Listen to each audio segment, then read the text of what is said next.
உயிர்ப்பு, கிறிஸ்து உயிர்த்தெழுந்த திருநாள். அவர்கள் பயத்தோடும் மகா சந்தோஷத்தோடும் கல்லறையை விட்டு சீக்கிரமாய் புறப்பட்டு அவருடைய சீஷர்களுக்கு அறிவிக்க ஓடினார்கள். மத்தேயு 28:8.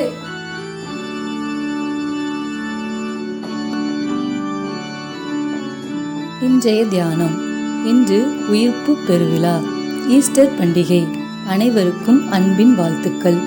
இயேசு கிறிஸ்து மனிதனாய் அவதரித்து மனிதனோடு மனிதனாய் வாழ்ந்து மனுக்குலத்தின் பாவத்திற்காய் சிலுவை சாவை ஏற்று படுகொலை செய்யப்பட்டு 3வது நாள் உயிர்த்தெழுந்தார். இதையே ஈஸ்டர் பண்டிகையாக கொண்டாடுகிறோம். கிறிஸ்து உயிர்த்தெழாவிட்டால் கிறிஸ்தவம் இல்லை.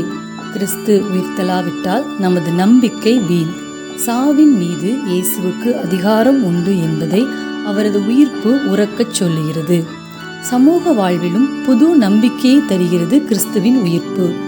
இயேசுவின் உயிர்ப்பு சொல்லும் சமூக நீதி: நல்லதை துணிந்து செய்யுங்கள், தீயதை துணிவோடு சாடுங்கள், தர்மம் வெல்லும், கடவுள் உங்களை உயிர்த்தெழச் செய்வார் என்பதே கிறிஸ்துவின் உயிர்ப்பு தரும் நற்செய்தி.